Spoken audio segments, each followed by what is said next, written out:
Hello and welcome to another Quaranstream. I, of course, am JoeMagician, and, sorry for the delay. Tech problems happen, shit happens, what are you going to do? Hope you're all enjoying this incredibly hot and sticky Saturday and weekend. I'm very glad to be inside with all the AC in the world on me.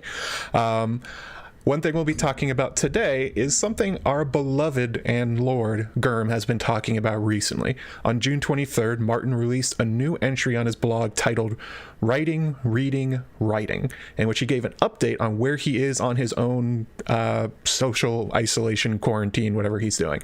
He talked about House of the Dragons, what books he's reading, his involvement with conventions, his other projects. But for us, the most intriguing update was which POVs he has been working on in the long-awaited Winds of Winter. POVs he mentioned, no longer using pseudonyms, I guess, are Cersei, Asha, Tyrion, Sir Barristan the Bold, and Arya Hota. Decided today was a good use of these streams that would be to take some of those characters mentioned and sort of give them a deep dive on where they are now and what he is actively doing with these characters in the future of the Winds of Winter. Today, I am joined by the one and only Tony Teflon of TeflonTV YouTube channel. We'll be looking at Barristan the Bold and where exactly Sir Grandfather will be going following his charge on the Yunkish forces outside of Meereen. Tony, introduce yourself to the stream. What's the deal, my people? You know who it is. If you don't know who it is, I am the Don, Tony Teflon. Joe, thank you very much for having me on this stream. I truly do appreciate it. I run a channel called TeflonTV. What up to everybody in the chat right now? I can't see you. I'm going to pull it up in a second so I can see everybody out there rocking with us right now. But again, thank you for having me. Barristan is a character. I don't think anyone has anything bad truly to say about this guy. And if they do, they're very silent about it. There's a lot of opinion about a lot of other people. But I think Barristan may be one of those characters that everyone kind of gets behind. Except for Daario Naharis, who, of course, calls him every time Sir Grandfather, and Barristan the Old. Damn you, Daario. I think that's true. Barristan serves up as a POV kind of late. He's our other look into Meereen, and yeah, there's some things about him that are not awesome, and in particular, we'll talk about some of those, like his enabling of an Ares, what he thought of a Shardane, which is a little not great, but that's how it goes. Oh, super chat already. Steven Stark, you may know, Here Be Dragons, says, for all the streams I missed recently because of Dungeons and Dragons.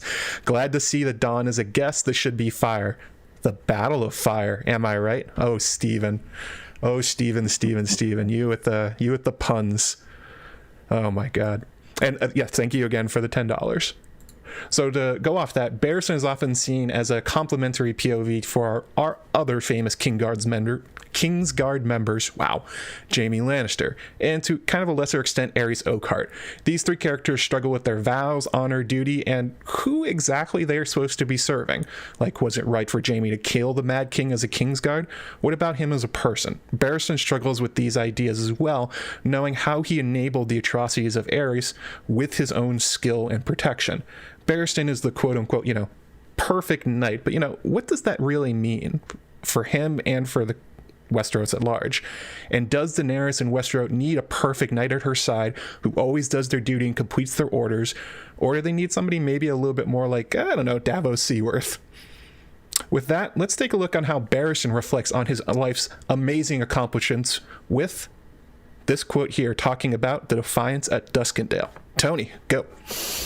Duskendale had been his finest hour, yet the memory tasted bitter on his tongue. It was his failures that haunted him at night. Through Jaehaerys, Aerys, Robert, 3 dead kings. Rhaegar, who had been a finer king than any of them. Princess Elia and the children, Aegon, just a babe. Rhaenys with her kitten, dead, every one. Yet he still lived. Who had sworn to protect them? That is some real regret there from Barristan. Oof. It definitely is. He's definitely, and that's the whole thing. A lot of his character is driven by this regret, and though people see him as this perfect knight, he truly doesn't see himself as this perfect knight because he feels he let down 3 kings. So it's really a yin and yang dealing with Barristan, him, how people perceive him and how he perceives himself. And most interesting, well, maybe in addition to that, it's not only the kings. There he mentions is Rhaegar, who never was a king. He mentions Aegon and Rhaenys, the children. And it's kind of like he's expanding his idea as he gets older about, well, is he a Kingsguard or is he a royal family guard? Is his duty to House Targaryen or is his duty to the guy that's actually sitting on the throne? And that ends up being something he thinks about quite a lot when, he deals with somebody else that has usurped essentially a throne from the one that he likes in Hizar Zolorak versus Daenerys. Yeah, he's definitely House Targaryen all the way. I think that if you really look at his loyalties, that's really where they were. He wanted to go out and find Viserys when it was all said and done. Mm-hmm. He wanted to put him on the Iron Throne, but he thought that possibly he could have some of his father's madness. So that's the only reason why he didn't go out there and do that. But that was what he's really wanted to do. So I would really say that he is a knight of House Targaryen more than he is a King's Guardsman. Accepted that pardon, though. Interesting, Barry.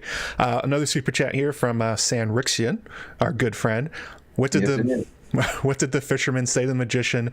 Pick a cod, any cod. Don't quite get that one. What's the joke here, Sanri? Do you get it, Tony?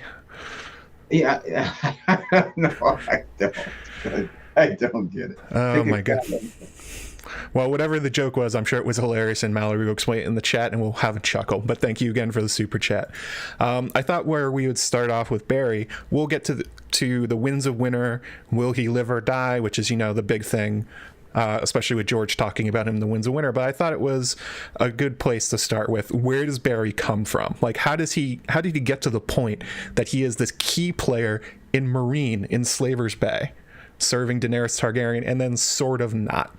And Barristan is one of those characters that has just a really strange history, because Barristan the Bold is one of George's oldest characters, not in terms of like his age, but in how long ago he made him up.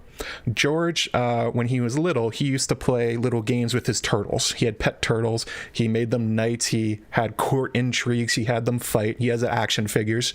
And it's from these stories that he wrote the story, The Dark Gods of Kor Yuban, a fantasy story about the, get ready for this because the names are going to jump off the page, the melancholy exiled prince R'hllor and his swaggering companion Argilac the Arrogant, and their journeys in the fantasy world. He made a second installment, though, after the first one did not get published. This one was about King Barristan the Bold, who was killed by winged demons in the Dothrak Empire.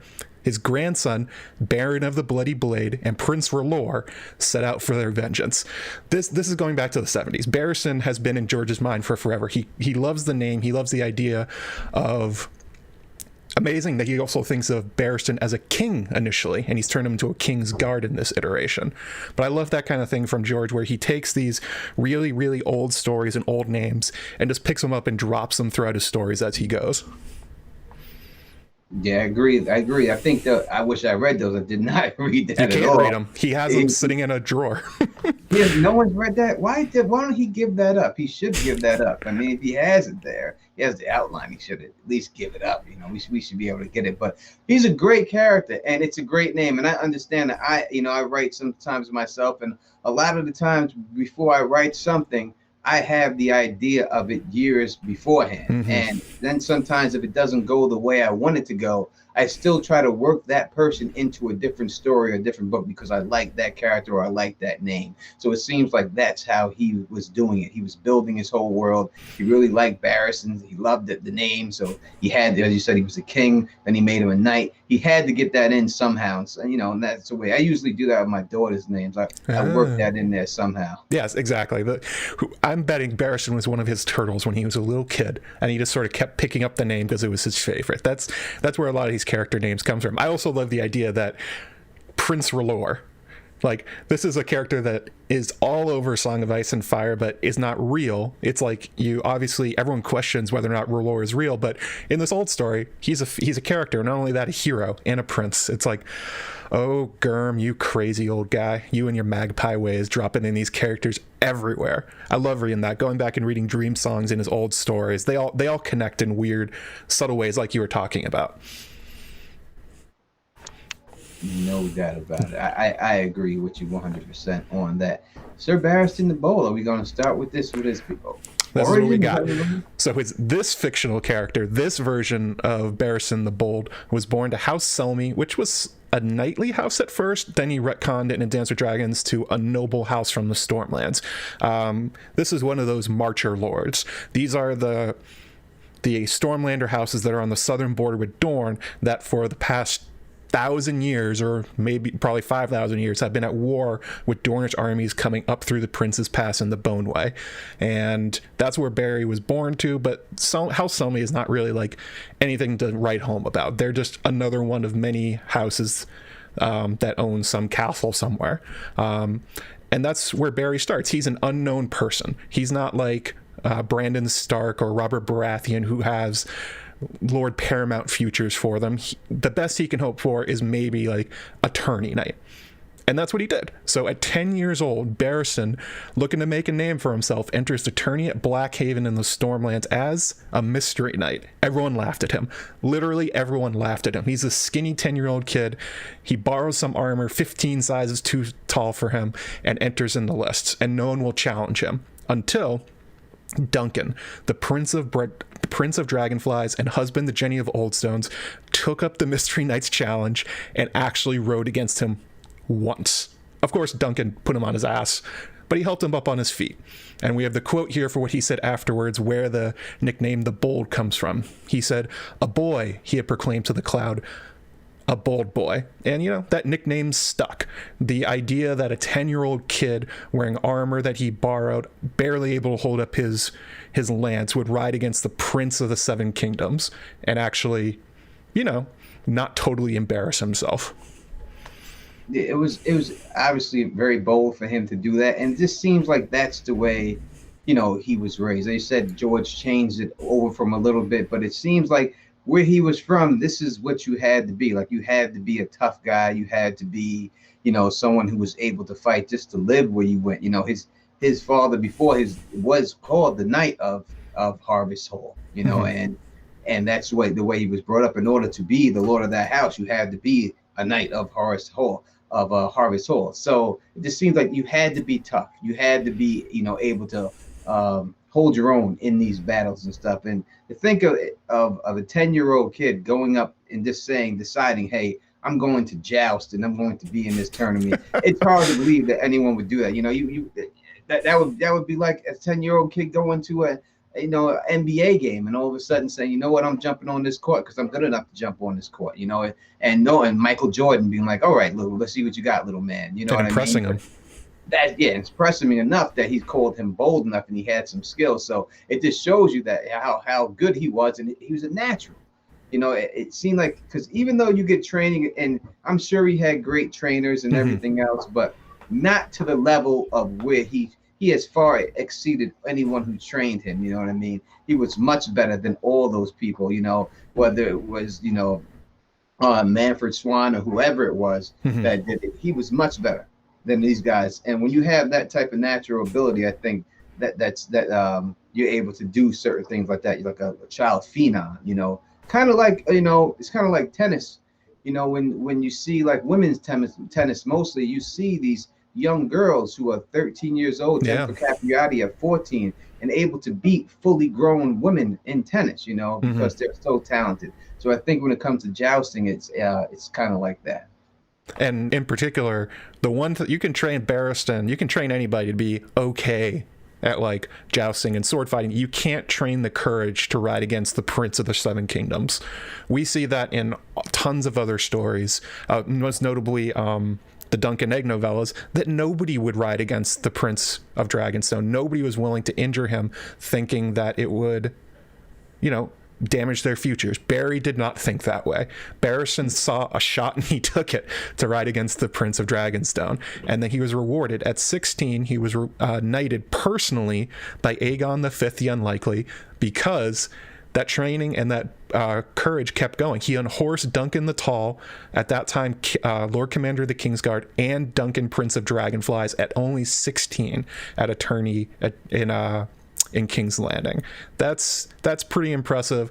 Starting at 10, going to 16, already knighted, making a name for himself in the biggest family in the Seven Kingdoms. It shows even a little bit of ambition with him. A lot of guys don't do this. A lot of knights, even a lot of lords, are happy to go to tourneys and party and try and find girls and, you know, just have a good time. Barristan clearly thinks that there's something greater for himself out there. Yeah, and as I just said, you know, when dealing with jousting and stuff, it has to be like that, you know, because normally, and that's why I think George did a good job of making this his first major accomplishments that we've seen, a jousting tournament. Because if it was a melee, you know what I mean, and they would say, oh, Barristan defeated Sir Duncan the Tall in this melee, you know, you couldn't believe that, you know, you'd be no, because even if you're that good, when you get someone that size of Duncan Tall, yeah, it doesn't matter how good your skills are. The man's just too big. He's got that grown man strength over some 6-year-old. He's going to force him to the floor. He's going to beat him that way. So I think it was great the way George did it and made it a jousting thing for him, because jousting, they say, is mostly how you handle your horse, you know, and that's what it's mainly about. So a 6-year-old could handle a horse better than a grown man if they're that good. So I'm glad the way George put that out there like that. And Barristan, you know, I love Barristan Selmy. I'm not the biggest Barristan fan, but I do love the character Barristan Selmy.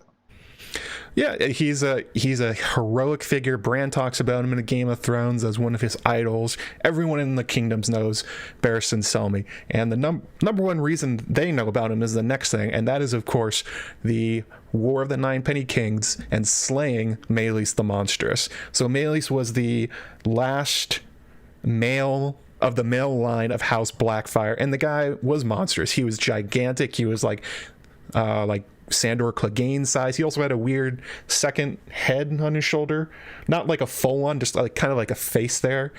Weird. I don't really know why that was included. Maybe it's to seem more scary. But it's Barristan, after these terrible wars on the Stepstones where people are dying left and right of disease and nobody's really gaining a foothold. Barristan cuts through the Golden Company, finds his way to Maelys, kills him in single combat, and ends the invasion of Westeros and the Blackfires in one stroke. So you're going from play fighting to real fighting, and not only that, killing a would-be king. So George is really up in the legend of Barry here. Yeah, without a doubt. And that's the whole thing you said. You know, there's a lot of practice, and there's a lot of times where you can practice things and you can practice techniques. You know, you may know somebody out there who practices taekwondo, and they do a lot of different type of katas and they do a lot of type of things, but they get in them streets and they try that shit and they get their ass kicked, right? Yeah. You've seen that go down with people, but this guy, really his skill really told on the battlefield. You really never know how good you are until put in that situation. And again, following his boldness, he cut them off. He seen the target. He knew who the target was. And he said, I'm going to make my way and I'm going to make it to this guy. And after I beat all these guys and I'm tired, I'm still going to have enough energy to beat this monster. Yeah. You've seen Jaime Lannister try to do that with Robb Stark and he couldn't get to him. Nope. Right? So this shows you how hard of a thing it is to actually do it. As I said, the guy cut down all of his people. While this guy, I don't know what Maelys the Monstrous was doing. I'm sure he wasn't sipping tea or that'd be funny if he was. You know, I'm sure he was fighting too, but still, he had to have more strength than Barristan still was able to take him down. Really impressive. And rewarded for that, he is then named to the Kingsguard by King Jaehaerys II at 23, extremely young for a Kingsguard, not Lord Commander, of course. That doesn't happen until, I believe, Robert's reign. But a lot of the times we see with the Kingsguard members, it's not always skill. A lot of times it's political appointments. A lot of the times it's to appease a certain lord, a certain family, to make sure that people are happy with you. Barristan doesn't really have any of that behind him. Like, the House Selmy is not powerful. I don't think the Baratheons are going to be like, oh, cool, you put the Selmys on the Kingsguard. Great for us, great for the Stormlands.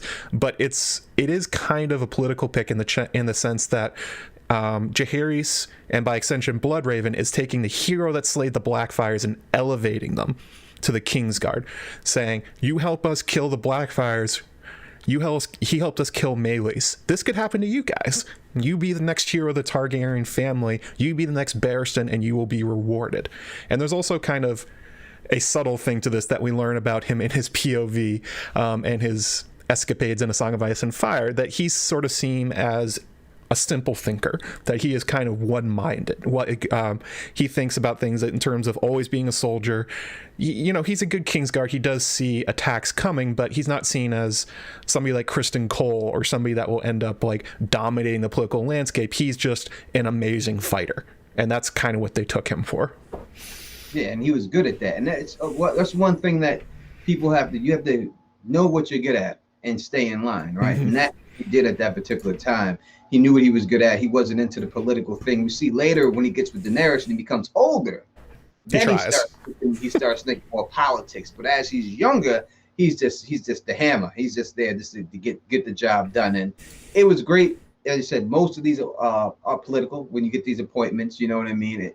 And his wasn't. His was based on merit. And he had to give up that, the lady he was supposed to marry in order to join the Kingsguard. And I think it was his cousin wound up marrying this lady. So I think that also ties into when we get to Harrenhal and stuff, and dealing with that, because there's two things here that we touched on that deal with Harrenhal. We have a mystery knight, and then we have a love of his life, someone that he was supposed to marry. Those two things do come back around when you're dealing with Barristan by the time we reach Harrenhal. Harrenhal is another one of those moments where this is one of those things that when I was rereading the chapters that I noticed, Barristan is an impressive person. His battle skills are incredible. His deeds are incredible. But he also kind of takes this idea in his head that like the history of Westeros hung on him a bunch of times. Like he thinks about like, well, if I had, we'll get to it, but Harrenhal is one of those moments where he's like, I could have changed the course of history. It's like, no, not really, Barristan. Like, things were going that way anyway. I understand why you think that way, but like, not really. And one of those big moments is the defiance at Duskendale, the quote you read at the beginning. This is one of those very strange things that happened. Nothing else has happened like it in Targaryen history. It started as a tax dispute. House Darkland used to be one of the major economic powers in Westeros, but had been kind of usurped by King's Landing and its major trade ports and the King's Road nearby leading into the city. So Darklands went from being powerful and wealthy to sort of falling on the wayside. And Lord Darkland wanted to petition the king in order to essentially gain a charter. I'm not sure what the charter was for. I think it was maybe like a trade charter or something like that. Tywin tells him to go pound sand. Get out of here. Absolutely not. You don't get that. Aerys, though, wanting to, at this point, he had become upset with Tywin but couldn't get rid of him. So he's like, I know what I'm going to do. I'm going to go to Duskendale. I'm going to treat with Lord Darkland, and we're going to work this shit out because I'm a great king. Tywin's not the only one here that knows how to rule. Doesn't go how he wants. Aerys gets kidnapped. His guard is killed, including Kingsguard Sir Gawain Gaunt, and held hostage for quite a long time. Now, this is actually something I wanted to ask you about. There are quite a lot of theories out there that Duskendale was planned, that Tywin set this up, that it was supposed to kill Aerys. What do you think about that? I don't know if Tywin, it would make sense, right? Mm-hmm. But I think if Tywin truly wanted to get rid of him, he would have got rid of him other ways. He could have gotten done. I don't know if it was set up, but I do believe that he waited all that long. He waited a long time for a reason. Like, he wasn't rushing right in there. He was maybe hoping. He was sitting. Yeah, I think he may have hoped. He said, "Hey, this thing just happened. Maybe they'll take him out for me." But I don't think he actually set it up. You know what I mean? Mm-hmm. And I think that the king was at the point where, Tywin is a monster, and sometimes it takes a monster to deal with other monsters, and that's basically the way these lords are. Mm-hmm. This guy, just to spite Tywin, just to say, listen, I know more than you, put himself in that position. And that was his own pride. that got him there. He should have just took Tywin's advice, even though you don't like him like you used to like him and everything. But he knew what these guys were. But Tywin didn't try to stop him. He let him march himself right up in there. It's like, go right ahead, do what you gotta do. You got this, Aerys. Yeah, you go with your badass. Go on with your badass. Do what you do, baby. And I think, as everyone else knows, I think this is most likely whatever when they tortured this man. And obviously, they did crazy things to him over the years because the revenge that he incites on them disproves it. Whether it's like Pulp Fiction. I know we all seen Pulp Fiction with Vin Rames' character, Marcellus. He gets captured and gets put in the cage and all that with the ball in his mouth. You see, when he finally got freed, we're going to get medieval on these people. So when you take abuse like that, you have to give more abuse than had happened to you in order to try to reclaim your manhood to yourself. And that's what Vin Rames was trying to do. He was trying to make himself feel like more of a man for everything that happened to him because they took his manhood from him in his own person, in his own mind. And this is what I feel happened to Aerys. Aerys like, oh, y'all guys did all this to me. Now you're gonna pay for it all, and that's how you know that. I think that's really what broke him in the end. I don't think it's any history of Targaryens going mad. I think it was that broke him, that drove him to where he was, what he became. Yeah, and the turn they're talking about. Oh, by the way, most of the chat agrees with us. They say that Tywin took advantage of an opportunity and tried to let Aerys essentially kill himself in the Darklands. There's especially the quote where he says, "We have a better king standing right here," and points at Rhaegar. It's like, okay, well, you just made your point known, Tywin, and you definitely know he was trying to get Aerys killed because he goes to Barristan Selmy and says, "You have one night to get Aerys back, after which I am storming the city in the keep and Aerys's life is forfeit. We can't let this happen. We can't let our king stay hostage to the goddamn Darklands."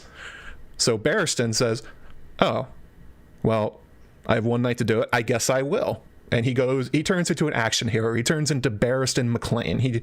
It's like his own version of every terrible action movie you've ever seen. He scales 2 walls. He kills the Master-at-Arms, Sir Simon Hollard, as revenge. He finds the one guy he wants revenge on because he killed Gwaine Gaunt. Finds him, kills him, frees Aerys from the dungeon, steals 2 horses, escapes unharmed with the king. And that's one of those things where, in retrospect, Barristan's like, maybe I shouldn't have tried that hard. Maybe I should have let Tywin storm the castle, because knowing what Aerys was going to become, I mean, hindsight's 2020. Do you actually think at that point Aerys is going to start burning everybody and killing lords left and right? Up to that point in his life, he was a little strange. He had some crazy ideas about like building a second wall far to the north and another King's Landing, and he wanted to, I think, build an underground waterway to Dorne to make it grow crops again. I mean, that's weird. That's not like horrific. Yeah, and I don't think underground waterway is not a bad idea. That's impossible, but good idea. No, but it's well, he's probably thinking about what Tywin did. He said, "Hey, if Tywin could run the river into these people and drown them, maybe we could take that river and put it underneath the ground." He's probably thinking along those lines, but it's forward thinking. It's nothing crazy. He's trying to, you build an aqueduct above land, it would have worked, but he was forward thinking. It was nothing crazy. He had no signs of being crazy. He had no signs of, I'm going to burn everyone, whoever I'm going to come in contact with. And, because if that was the case, he would have been burning people back then, because it was said that when he was burning people that he was getting off sexually from it. Yeah, it's gross. Yeah, so, you would think that if he had that fetish back then, people would already knew about it.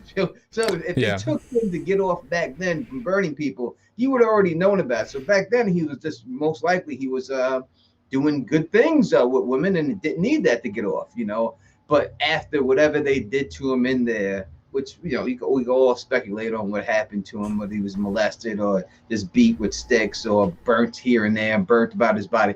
Who knows? Whatever he did, something happened to him to make him just want to burn everybody alive. Or if you want to say that, Blood of Ravens was giving him visions while he was in there too. I know people who like to say that. I've got one of those theories. Do you? Yeah, I wrote about how the connections between Bran going into the darkness under Winterfell and the with Bloodraven underneath the tree, and the idea of opening the third eye, and the idea that the Targaryens have been essentially that Aerys probably may have had dragon dreams, but he had nobody like Bloodraven to tell him what they meant, so he just went like, after his experience down in the dungeons, maybe he saw them more, and maybe it destroyed his life, much like Daeron the Drunkard, which is totally a Targaryen thing that has happened over and over and over again. It would certainly fit. No, it does fit, and I think it's totally possible that could be the case when dealing with him and his craziness that he got. I think that, I think he's seen the White Walkers later on in life. I think that he was shown that them taking over and these whites and stuff. So I think that's why he was on the whole burn them all stuff. I think it's just because the whites. He was sent the visions of the whites in the future and stuff, and he's seen them being hit by fire and destroyed. So I think it was that's the reason why he got that stuck into his head, just like Hodor got Hodor stuck into his head. And one thing that I really loved as a point of comparison between Jaime and Barristan is that in this moment he holds Aerys' life in his hands, and Jaime goes the other way and says, "We're better off without Aerys," kills him. Saves the realm. Of course, like we were talking about, Aerys was not at that point when Barristan had him, but he doesn't stop him from comparing his actions to Jaime's and thinking about maybe it wouldn't have been necessary for Jaime to kill him at King's Landing. Maybe it wouldn't have been necessary for the rebellion had I just failed, had I not been as amazing as I am. And that's kind of an amazing flaw for a character, that he's too good. His abilities, his martial abilities, and his determination and his courage kind of ended up dooming the realm, which is not something you see too often. Usually it goes the other way. It's presented as, like we were talking about with his early exploits, is like, well, this is a good thing. Obviously, this is great. It's like, well, no, because of what happened with Aerys. And that's something Barristan reflects on pretty negatively, actually.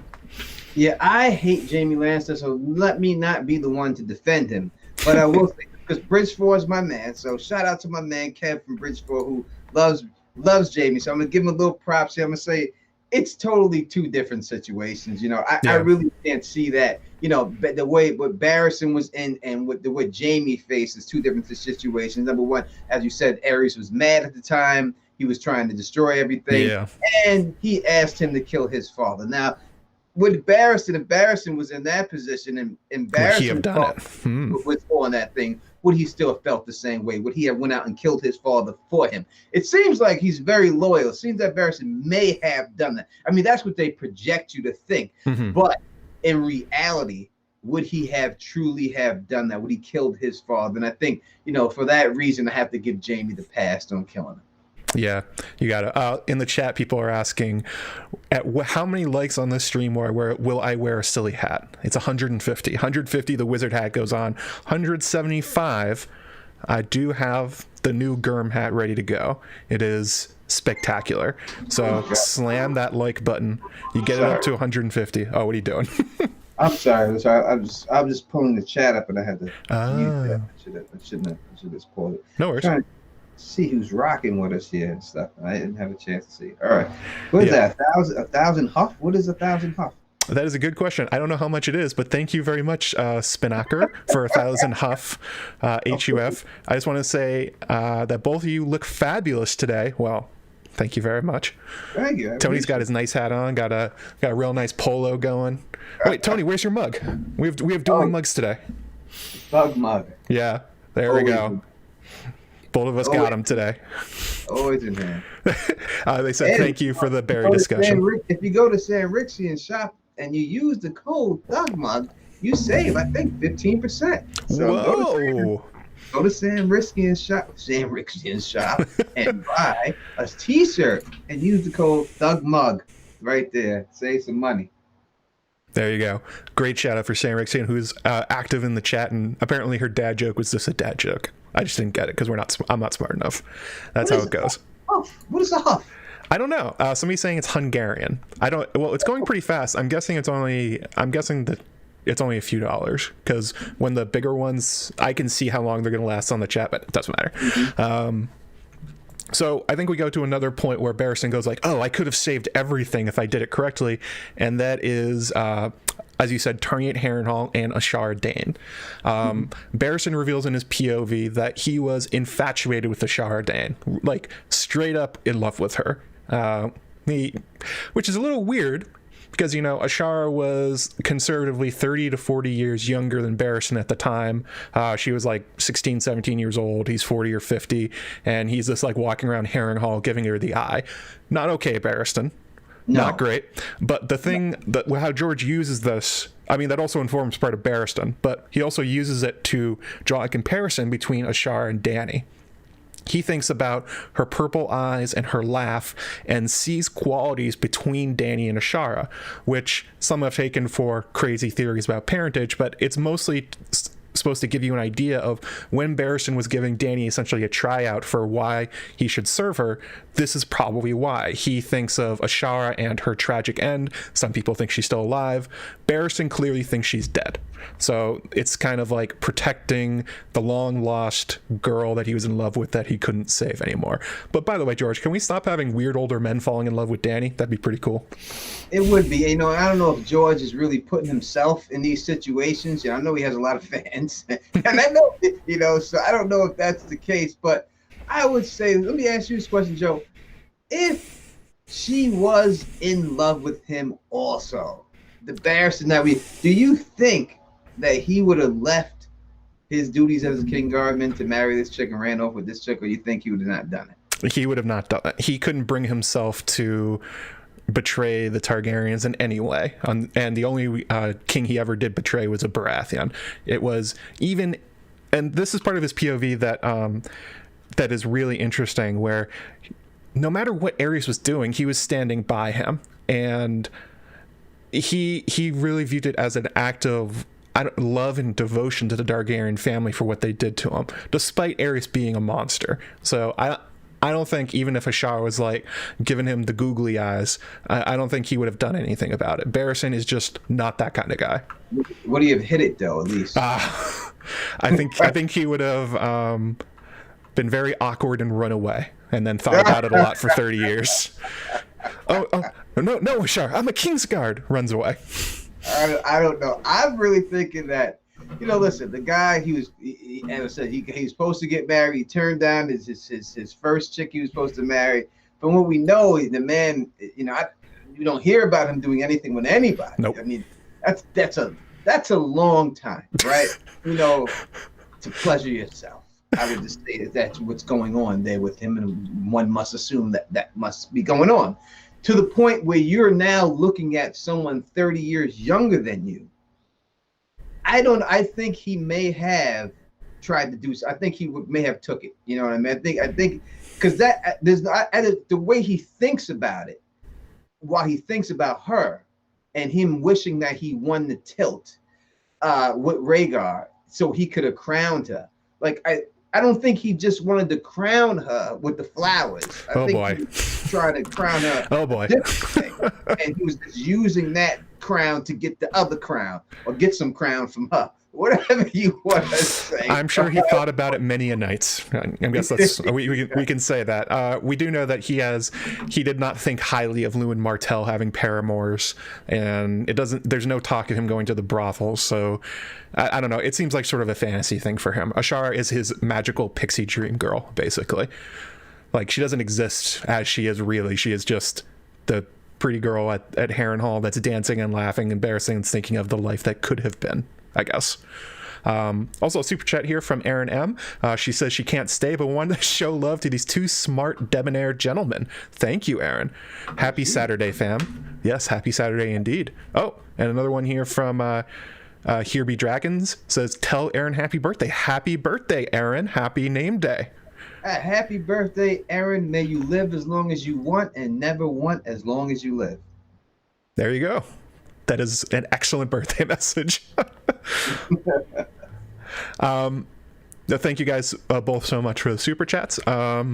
So the thing that, like we alluded to, the thing that Barisan really thinks about at the tourney of Harrenhal is that he did not beat Rhaegar, and because he thinks if he beat Rhaegar, therefore Rhaegar would not have crowned Lyanna the Queen of Love and Beauty, and therefore the Robert's Rebellion would not have happened, which is very, very, very simplistic thinking from Barristan. Like, there's hints all along that it wasn't the crowning that made Lyanna go, oh, this Rhaegar fella is kind of handsome. Maybe I should think about him. No, we know that she was crying at his heart beforehand. There's good theories out there that she was the mystery knight. Rhaegar went and found her, and they even didn't run away right then. It was months later. So Barristan is wrong here that he thinks that he could have avoided Robert's rebellion just by beating Rhaegar. And there's also theories that maybe Barristan took a dive, that he didn't win on purpose because that was the plan, or something like that. But, you know, the wheels were already spinning on Robert's Rebellion. Aerys was running down his time as king one way or another. He wasn't going to stop Rhaegar and Lyanna just by beating Rhaegar in the final joust, you know? Yeah, no doubt about it. I did a video on it. If y'all want to take a look at it, you could. But if not, go watch this movie. There's a movie called Dragon Slayer. And George has said that he was a really big fan of it. In fact, the dragon in it, I think it was Vermithrax.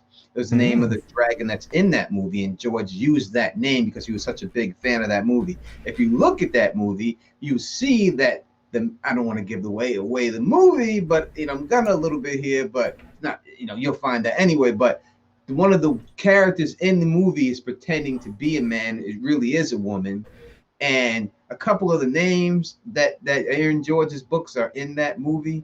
So I think when you deal with the mystery knight situation, the same thing that we've seen Barristan put himself in as a mystery knight, you know what I mean? It all comes back, it all ties back to things that circle around Sir Barristan. I think if you look, that's how I think it's easy to see his demise when it's all said and done, because a lot of things with Sir Barristan keep happening over and over and over. Yeah. Whether it's him winning tilts or him fighting people one-on-one and slaying them one-on-one, or mystery knights or and things like that, but they all keep coming back full circle for him. So I think that's how when it's all said and done, it's going to play out for him.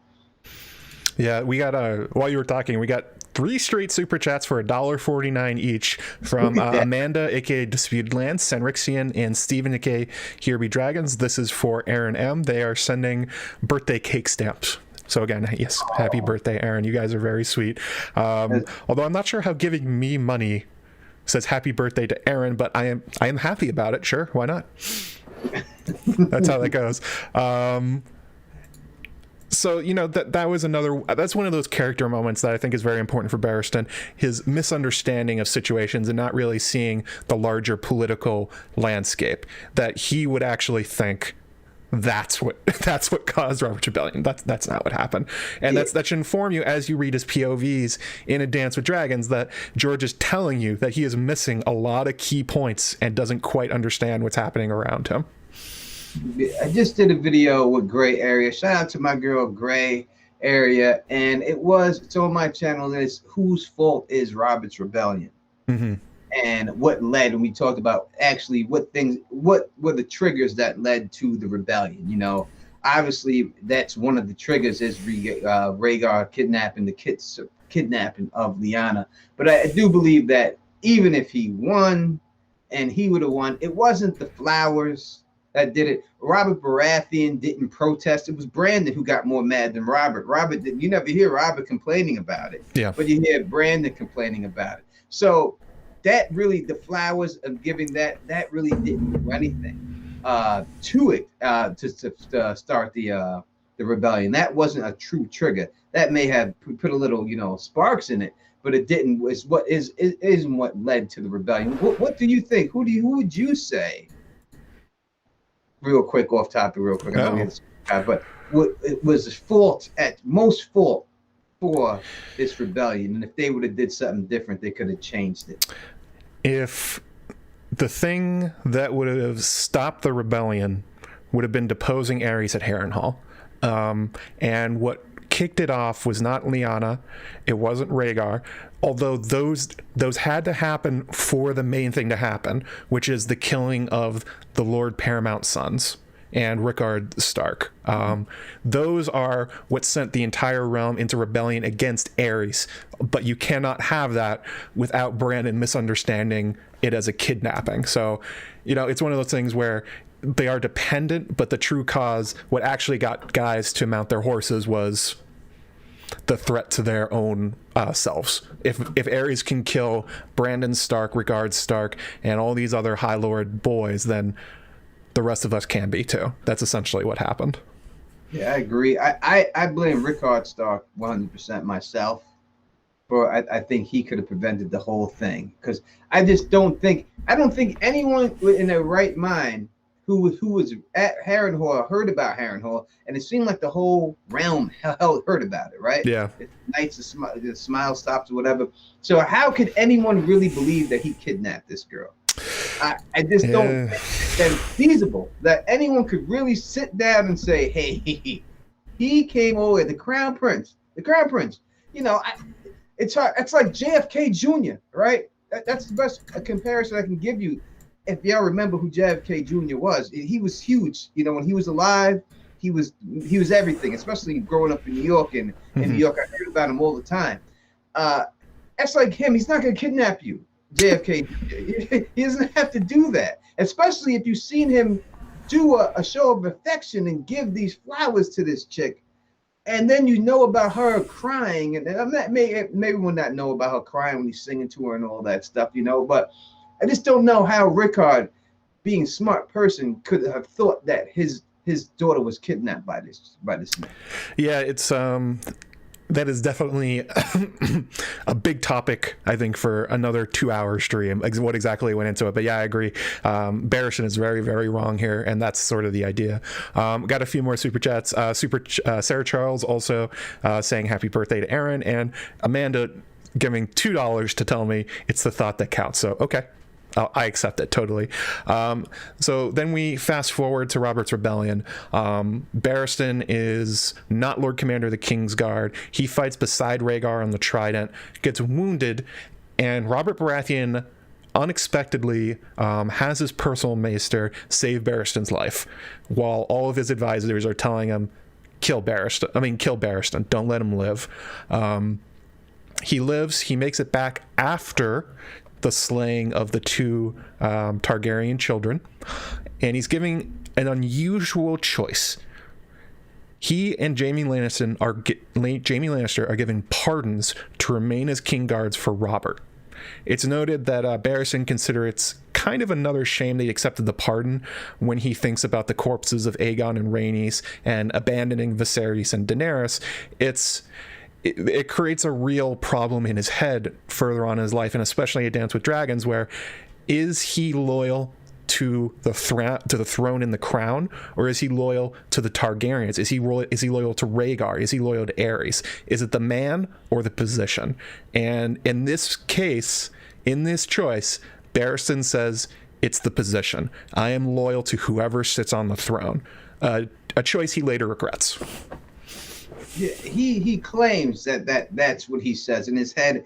I'm sticking with Robert because of this. But as he also said in the same type breath that he thought Viserys was maybe crazy or going crazy, so he didn't want to repeat the same exact thing that he got with the Mad King. So he settled for Robert. So if Viserys he didn't think was going crazy, he would have went for Viserys, and he would have went out there and did that. So I would say he's still more loyal to the Targaryens, but when he weighed those 2 options, Robert was the best choice at the time. Barristan the Bold not taking the bold choice in that case. Not at all. No, taking the safe one. As people are pointing out, we're at 129 likes, so 21 more, and I'll put on a very silly hat. As people are campaigning for constantly in the chat, slam that like button.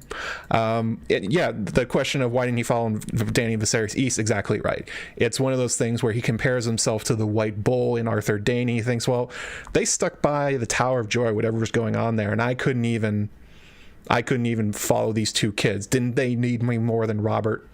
Well, Barristan at that time did not want to do that to himself. So we get to the current timeline. He's Lord Commander of the Kingsguard. After the White Bull dies, Robert names him, and he is fired from his position by Cersei and Joffrey after the death of Robert Baratheon, citing his age and inability to protect the king from a boar.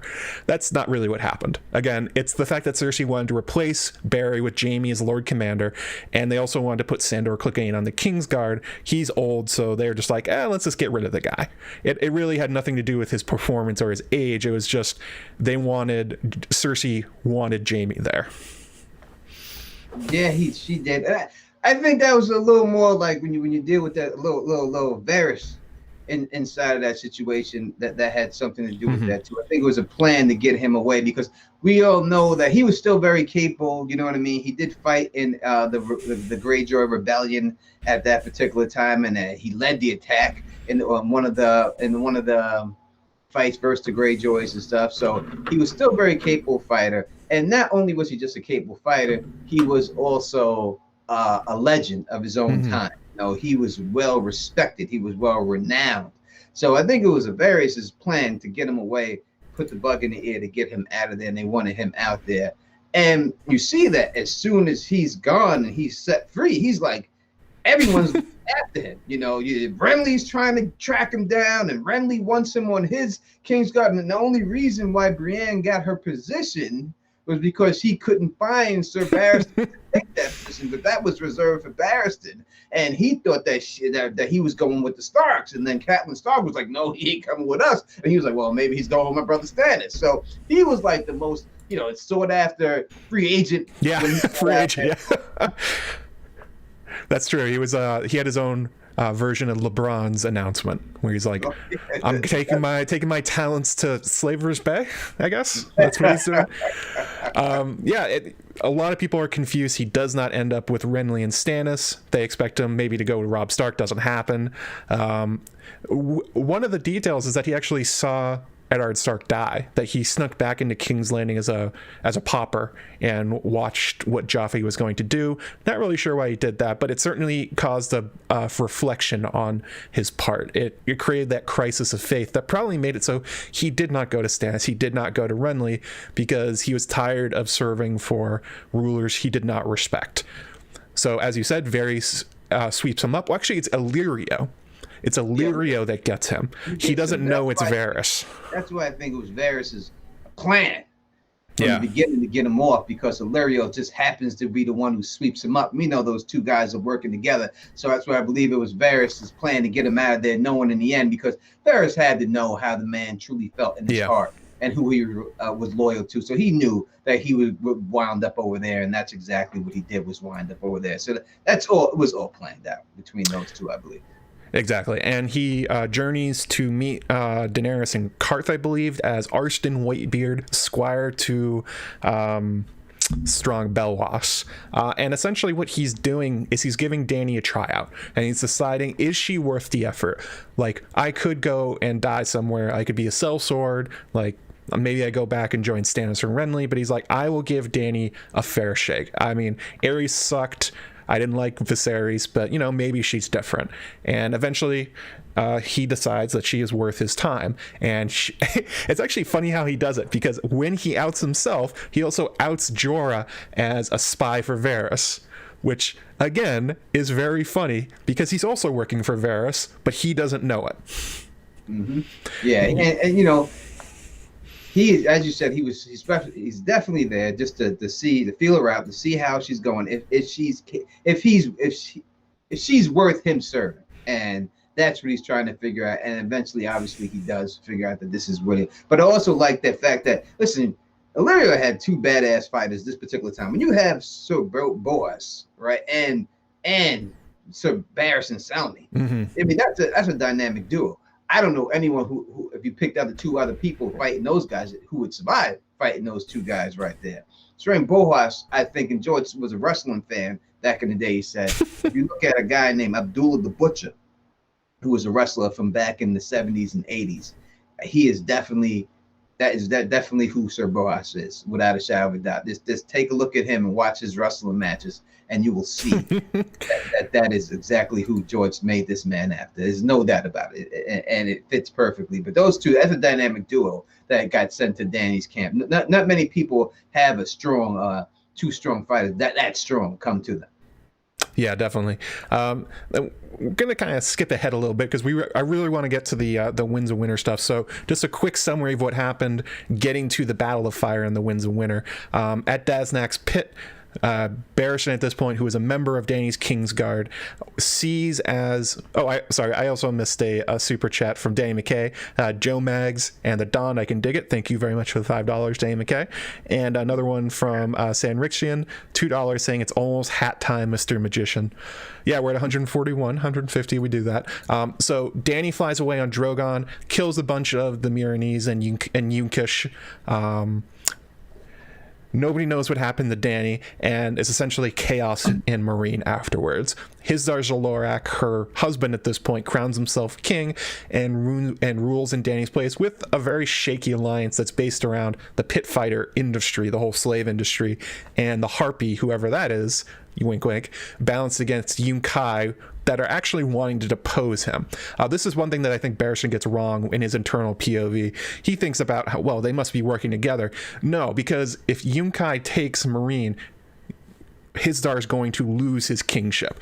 So he's not actually, like, they are sort of in cahoots, but not as much as Barisan thinks. He thinks they're one and the same.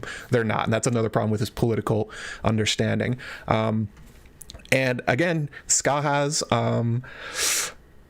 takes advantage of this. Just like Aliro took advantage of Barristan, Barisan finds himself removed from power, but not from the pyramid, and he's not arrested. He's allowed to stay at court.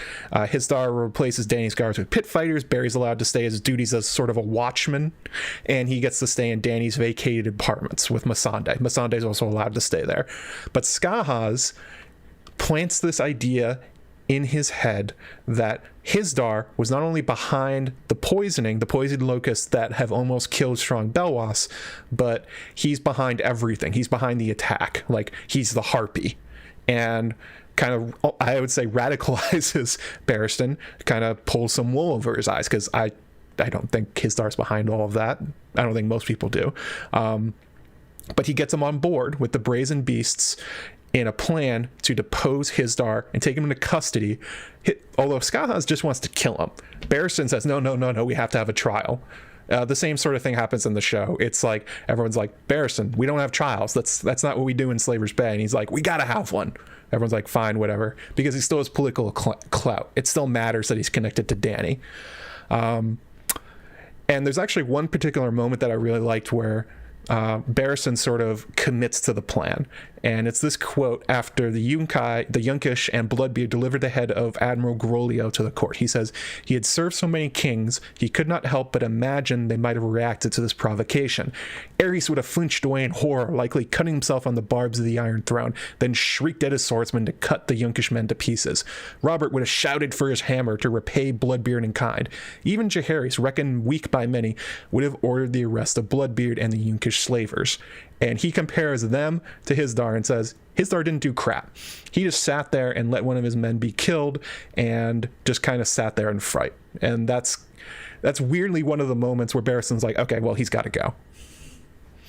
Yeah, I think that you see the Ned Stark come out in Barristan during these chapters. The fact that the man does not truly know how to play the Game of Thrones. Now, as we talked about a little bit earlier, when he was younger, he didn't attempt. He knew his place. He knew he was a fighter, and he stayed in his place. But now in his old age, he decides, I'm going to be matchmaker.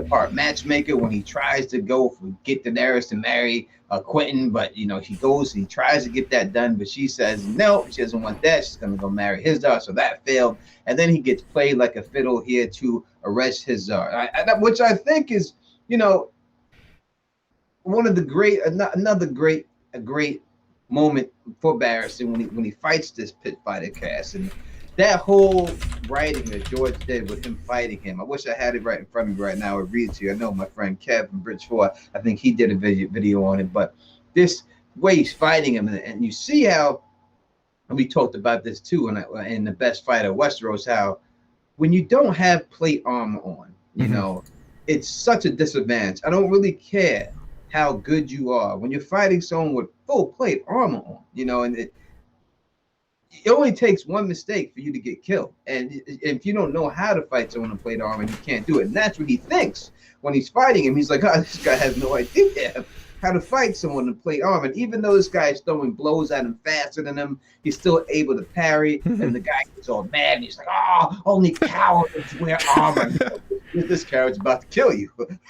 Right down. So you're about to die at the hands of a coward. You can still throw down your weapon. And he does it, and then Barisan takes him out. So when you look at Barisan here, again, even in his old age, there's a couple of things that we see Barisan do good. It comes back here. He's jousting and fighting one-on-one battles. He's very good at those two things.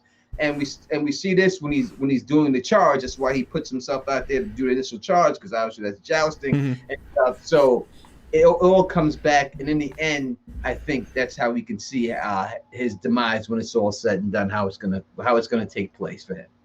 Yeah, he's one of those guys that again, he is not good at strategy, he's not good at politics, but he finds a way to use the one skill he has, his amazing fighting skill, in order to push through this plan. Like, he didn't really have to do it that way, but he's like, this is how I'm useful. Also, for the chat, yes, I have my silly hat on. We got to 150 likes. Remember, at 175, there's a second one over here with a cool pin on it.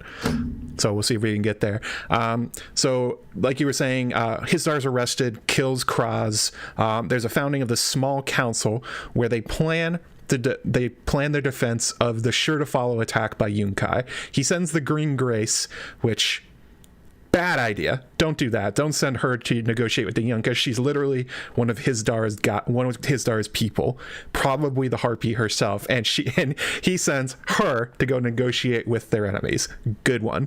It's also noted here that it's Berenstain who kicks off Quentin's plan to steal the dragon, because he informs him that they know you're Dornish. They know Dornish poison people, so they're going to blame you for the honeyed locust. Actually, it turns out Berenstain was right about that one. That is what Hizdar was going to do through Reznak Mo Reznak. I think that's his name. But it is Berenstain. This is one of those moments where Quentin Martell, Garrish Drinkwater, and Archibald Ironwood are very important people because they're a connection to the Windblown. And Berenstain here, when he has the opportunity to use this information to recruit Quentin to their plan and make the Windblown a part of the coup, instead he says, leave the city, and is just thinking of Quentin's trying to protect him from being killed. Later he does this. Later Berenstain actually goes like, wow, really, maybe I should have recruited them, and goes to Garrus and Archibald and gets them to go back to create the plan with the Windblown to essentially to change sides. But here he totally fails. This is a total whiff on a swing and a miss on an intrigue scale. This is a big problem for him.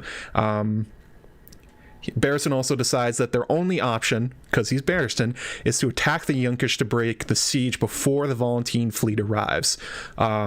His reasoning, and actually I think this reasoning is correct, probably because it came from Skahaz, that the Volantenes have made a deal with the Masters of Marine that when they show up, the Marine is going to open the gates to the Volantene fleet and essentially use them to fight off the Yunkish and get rid of Dany's people, essentially reestablish the slave trade between them. So Barisan's like, well, we can't let this happen. We have to stop them. How does that go? Yeah, this was the same plan he wanted to use before, and now he's empowered and able to do it, you know? So he's just doing what he wanted to do. And what we've seen, it seems to be a little bit successful. It seems to be successful from the plan.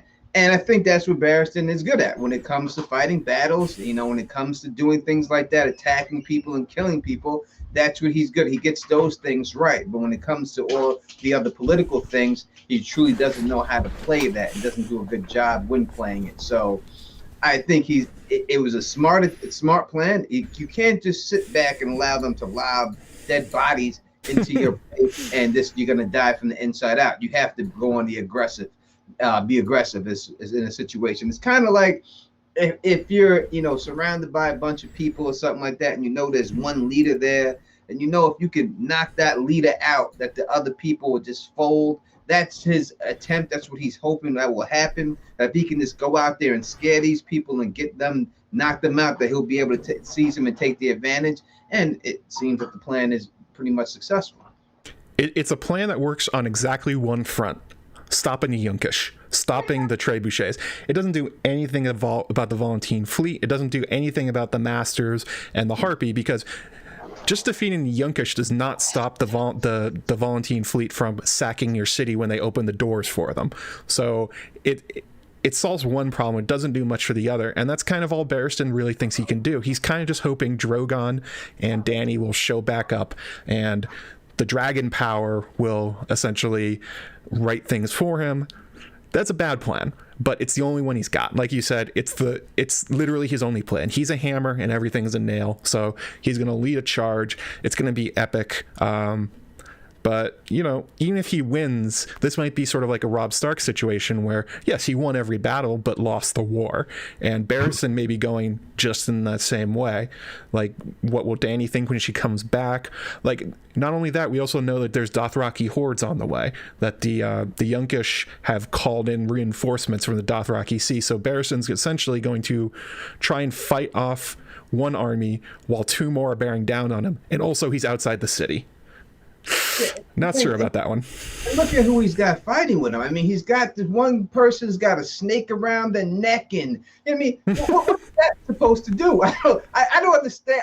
Like, out of all things, like if you're trying to get into a war, right? I'm gonna take this snake. Yeah. Around my neck, and you know, you have to focus on carrying this snake. You don't want the snake to fall off.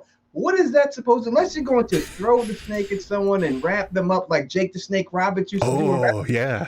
I've seen him do it to Andre, and I've seen that on Andre. I mean, have wrestlers show up. That's what it is. But, you know, his it's not like his force is that good. You know what I mean?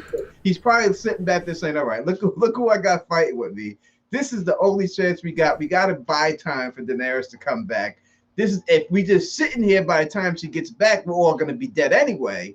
So let's just go out there and see if we can scare them up to back them up, and then buy ourselves some time for her to come down. And I think that's his initial plan, why he's doing it. Also, to not get the Pale Mare. That's the real thing. That's the problem. He says, I would stay behind in the city if we are not currently under pandemic. Yeah, I mean, fair. So that is, it leads off when the Dance with Dragons, like you said, the corpses of those with the Pale Mare are being flung over the walls by the Yunkish trebuchets, but also, very important, Viserion and Rhaegal have been freed by Quentyn Martell, who is now 100% dead. They have taken up residence in two of the Great Pyramids, which also fucks with Barristan's plan, because now the Masters are even more angry than they were before, because two of the great families have essentially almost been eradicated by the dragons and their homes are gone. So everything's going to hell, and Barristan, as we see in the Winds of Winter, says, all right, now's the time. We don't have a choice. The dragons are going to do very bad things. Dany's nowhere in sight. We got to go. And there's actually, so we have 2 chapters from Winds of Winter, but only transcript of 1, which is kind of weird. We have the first one, and then we have a summary of the second. So in the first one, Barristan readies his troops to charge out and fight. He gives an epic speech. He says, whatever might befall us on the battlefield, remember, it has happened before, and to better men than you. I'm an old man, an old knight, and I've seen more battles than most of you have years. Nothing is more terrible upon this earth, nothing more glorious, nothing more absurd. You may retch. You will not be the first. You may drop your sword, your shield, your lance. Others have done the same. Pick it up and go on fighting. You may foul your breeches. I did in my first battle. No one will care. All battlefields smell of shit. Awesome. Thanks, Barisan. You may cry out for your mother. Pray to the gods you had forgotten. Howl obscenities that you never dreamed could pass your lips. All this has happened too. It's essentially his halftime speech. Come on, guys. We got to go out there. And again, his plan at this point is he's going to lead the cavalry straight out the gates, and they're going to go directly for the trebuchets, but they're also going to try and pick off any of the Yunkish commanders, because the majority of the Yunkish forces are slaves, the slave soldiers. So he reasons correctly, you kill the You cut off the head of the snake, the slave soldiers, they don't even want to be there to begin with. They're slaves, so they will probably stop fighting. Afterwards, the pit fighters come out and essentially yell like wrestlers, like you were talking about. Afterwards, the Unsullied will come out and form up and try and take advantage of their superior skills. He also has this weird backup plan. He's like, well, if we start killing people, then the dragons will hear and smell the blood, and maybe they'll come and help. And let's be like, I hope they don't roast us because we know them. I don't know what to make about that plan. That's what he's thinking, but listen, it can end up one of two ways. It could be the dragons do help you, and they're supposed to be smart, and maybe they do, or they could burn your ass too. So I guess at this point he's willing just to risk it. You know what I mean? Because he doesn't have anything else to go on, and so he has no choice. This is his last line. I think that the speech is a great speech, and I think it gives you a lot of insight of what happens in battles. There's a lot of people, as we've seen, Barristan Selmy is this folk hero, and everyone thinks, oh, he's such a great fighter. But this is the same great fighter who shit his pants in his first battle, and that's a natural thing. These things happen. No matter how great you are, at some point you had to get to that point, and it's very rare for someone in Barristan's position to still be alive. Usually, those people are dead, right? Usually, they're dead by now. But to make it as far as he has made it, so he has so much experience and so much knowledge. He's seen it all. You're not supposed to, if you make it through one battle, one in your lifetime, you're very lucky. You're beating the odds. One, yeah. He's made it through them all. Everything. He's done it through it. Even like we go back to Robert's Rebellion, they said he was stabbed, he was shot with an arrow, he was hit with a lance. He still survived. Still made it. He still made it. It's like you said when he saved the king. He was part Rambo, part Arnold Schwarzenegger, a little bit of Claude Van Damme in there, and he made it out. He has survived the odds for too long, I think, when it all comes down to it. We'll talk about that in a second, but he has made it too far for too long, and I can't see him making it out of this. We have arrived at what he is doing in the Winds of Winter, because we were talking about the sample chapters. The other sample chapter just basically tells us the fight is going good, but the main thing is that Victarion Greyjoy and the Iron Men have landed and are attacking. Barisan's very confused by this. He thinks for some reason it's Balon Greyjoy. He thinks it might be Theon. Who really knows? The important thing is that he sees it as a victory, that the Iron Men are there to help. You have not met your Victarion Greyjoy too much then, Barisan. He might even remember your exploits during Balon's rebellion. Probably not likely to help you, and he's definitely not there to help Barisan. He's there to either take Daenerys or a dragon with Dragonbinder and get the hell out of Meereen. So, like you said, a lot of people think this might be Barisan's last chapter. Maybe one more that he has skated by for a long time, and the odds are very much stacked against him. Even if he wins this battle, he now has the Ironborn and Victarion Greyjoy to deal with. He now has to go back into the city and deal with Skahaz, and he has to deal with Resnak Moresmak and the Green Grace and the Masters, and the Volantene fleet is still out there. Like, this is when the battle. It appears that he might be on his way to lose the war and his life at the same time before Dany gets back. He's dead. He's not. I mean, he's dead. He's not going to make it out. I can tell you exactly how he's going to die. And I guarantee you that when y'all see read The Winds of Winter, remember you heard it from Tony Teflon. This is exactly how he's going to die. And it's, if you look at, as I said before, it should be obvious to a lot of people when you follow his history.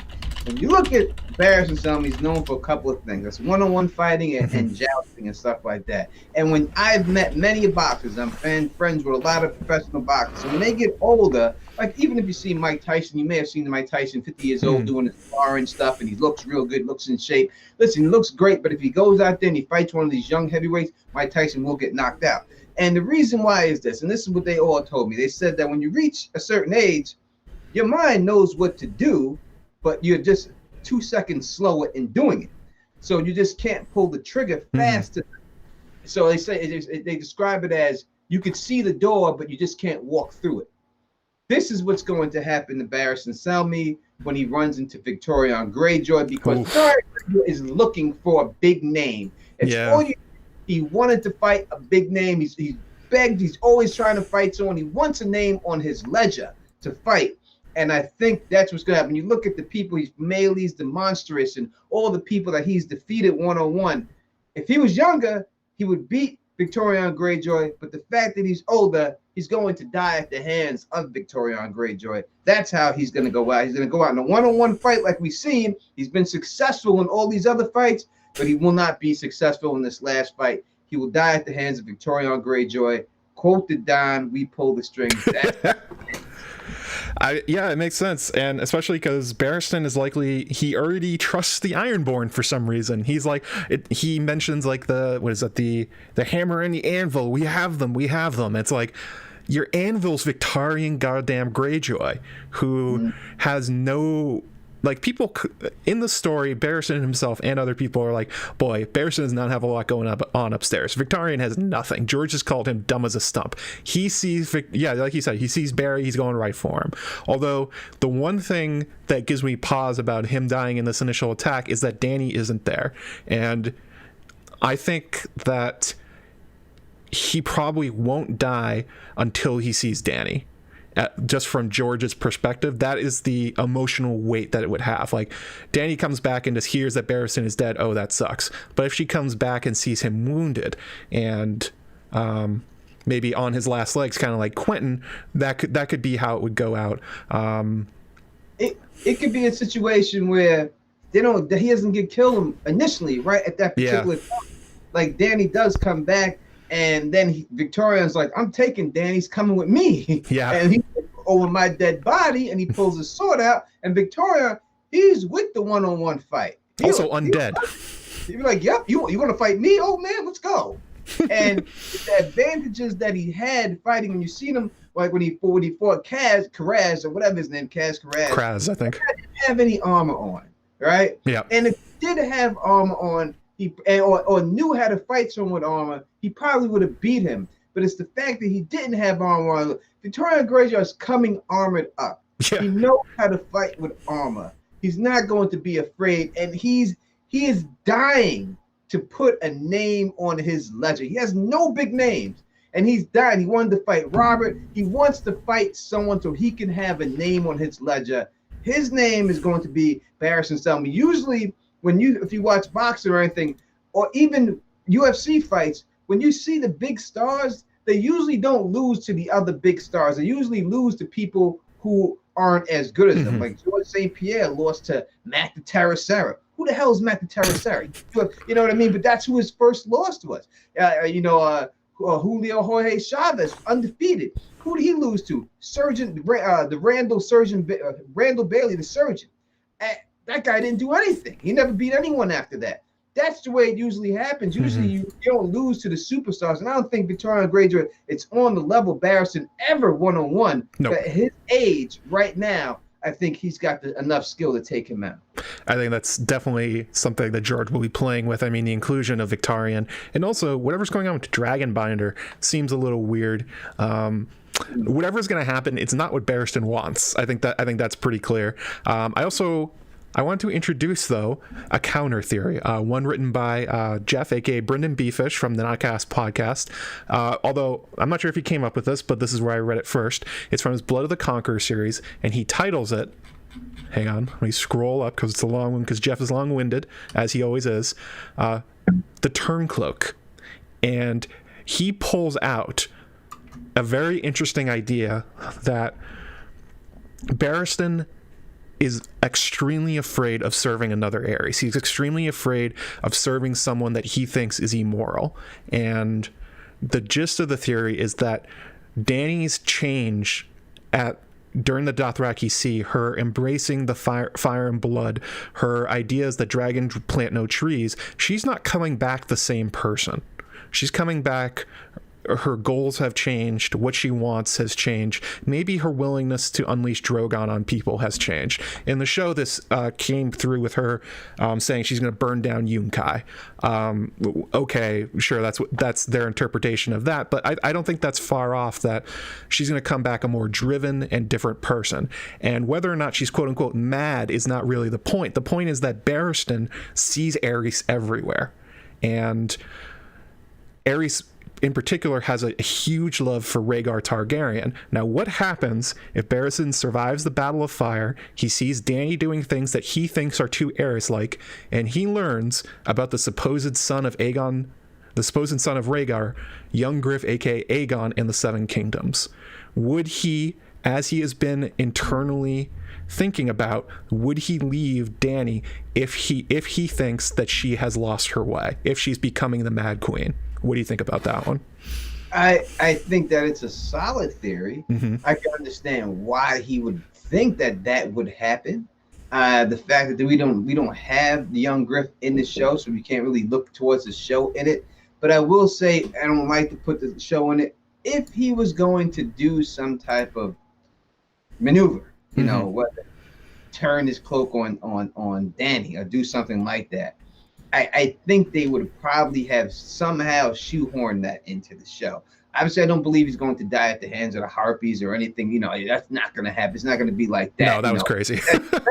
That's like Luke Skywalker getting shot by a stormtrooper, right? You know, that's not, you're not supposed to happen. You're not supposed to go out like that. So, no, I understand why he says it, and I just don't see him doing that. It's not really in the character that we've seen from this man so far that he would just jump ship and just go over. I would see him supporting a marriage between them more, like he was trying to get with Mo, you know, he was trying to acquit, more than just jumping ship. I could see him trying to encourage. But as for her coming back and being this burnings and just wanting to kill, I don't see him jumping, or I don't see her doing that turn. I do believe she'll do a form of a turn. I don't think it's going to be that crazy at this point where Barristan's gonna be like, whoa, this chick's out of mind. I got to leave. I got a bad jump ship right now. I think that I'm gonna stick with mine. He's gonna kill Big Victorian Greyjoy, and then Dany's gonna burn Victorian after he does it. And that's how Victorian dies. That's why Makoro says, I see a bright future, that a glimpse of bright future that awaits you. That's because Dany's gonna burn him for killing Barristan, and he's gonna take. Interesting. Most likely eaten too, because we haven't seen them dragons eat a main character like that. Really, we get someone's gotta get eaten. So Victorian probably get eaten up. There you go. So I dropped the link in the chat if you guys want to read Jeff's theory about that. I think there's probably other people have talked about it too, but it's very interesting, especially if you're getting inside why Barristan is so consistently questioning his loyalty to who he is currently following. Like, it's obvious why Hisdar, it's obvious for Aerys, but is this something that's going to continue, or in Barristan's mind, has he settled on the right person? Although we do know he gave her a tryout, and he was very worried for quite a while that she was the Mad Queen, until he discovered, oh wait, never mind, that's not really her character. But characters change. So I think we agree, though, that Barristan is not going to make it out of the Winds of Winter. That George maybe has like 1 or 2 more chapters for him, maybe a dying chapter. I don't even think he's going to see Westeros. It'll probably like the trip from Slaver's Bay to Westeros takes weeks or months, and if he's wounded or anything like that, I don't think he's going to make it. I think it will actually be a great character moment pushing Dany west, that maybe she does it for Barristan, because he has been a consistent voice in her ear that she needs to abandon Meereen and go west now. Maybe like a promise to him. Yeah, I think he's gonna die. I think he won't die in his own chapter. I think he's gonna die in Vic's chapter. I think he's gonna see it from Vic's point of view, and he's gonna be talking about how this guy's old, but he's still fast enough and blah blah. But as we've seen with Vic, he's willing to take a couple of shots to land one blow. He'll let him hit him to get close enough so he could just drop the axe on him. And that's what's going to happen. I would love to see Barristan versus the White Walkers. I would love to see it. Ooh. It would be great to see him fight that battle. But no, he's survived too much for too long. And it's got to end for him, and this is the end for him when it's all said and done. Unfortunately, I love Barristan. I don't think anyone really has too much bad to say about this one character, but he can't survive. This is Game of Thrones. He can't survive. Song of Ice and Fire. He can't survive. And you got to prune the characters. I mean, the Winds of Winter can't be 5 books long. He only has 2 more books planned, so characters got to go. Just like Ares Hokart getting his head chopped off. Barisan's probably one of those that has the head on a chopping block, one way or another. Oh, by the way, we're only 8 away from me. So we get to 170. Oh, never mind. 7 more. People are slamming the like button right now. Please slam that like button. 204 people watching right now, taking your Saturday out to watch me and Tony Teflon talk about Barristan Selmy. Not the most popular character, but definitely a very interesting one, I would say. So I think now we'll go and take some questions that I got ahead of time from Patreon, Twitter, and YouTube, and also in the chat. You know, throw the Q&As at us. We'll pick up interesting ones as we go. So the first one here from patron Eric Forig, he says, of his alleged allies, who do you think is most likely to betray and kill Barry? How do you think it will go down? Well, we already know how you think it will go down, but do you think there's an idea that it won't be Victarion, that is somebody from within Barisan's coalition that is going to essentially kill him? No, I don't think so. No. I don't think a lot of them are going to survive. At least initial charges people and all that. They just can't. They're not built for that type of war. You know what I mean? It's 2 different type of war. They're just not built for. You can't go in there with a snake around your neck and think you're gonna win. I mean, Barristan says that. He's looking at that guy. He's like, oh, that person will be dead in a little bit. That won't take her. Yeah, he does say that. He's like, they're not making it.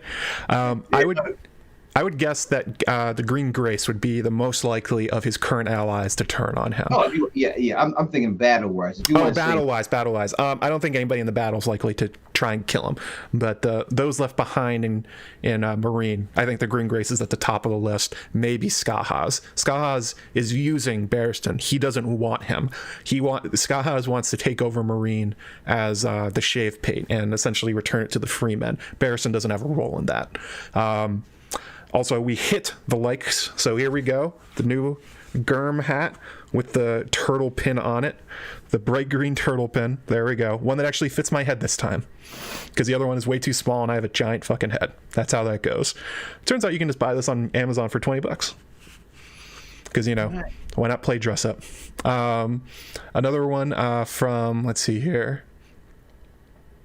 Let's grab another one from patron Eric F. He says, should Barry have just stayed inside the walls and let the attackers be overcome by the flux? I assume the pandemic is easier to manage inside rather than siege positions.